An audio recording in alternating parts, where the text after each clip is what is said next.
How to turn off Steam Friends notification. Hi everyone, welcome back. This is a video tutorial on how to turn off Steam Friends notification. For this video, we will be using my MacBook Air, and in order for us to turn off your Steam Friends notification on this device, we have to enter the big picture mode. To enter the big picture mode, you have to click on this desktop icon at the right top corner of the page and just wait for the page to load, and then we will show you the step-by-step process.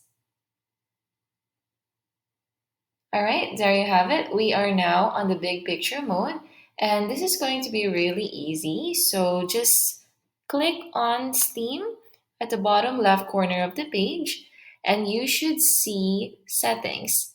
Click on settings, and from here, you should see notifications on the left side.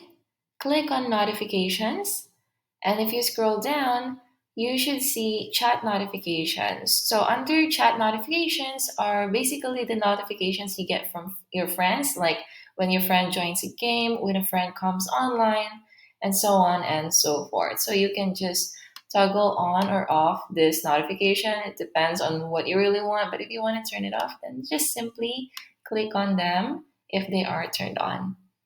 But that's how easy it is to turn off Steam Friends notification. If you found this video helpful, please let us know in the comments below. Like this video and subscribe to our channel for more videos like this. Thank you for watching, and I'll see you next time.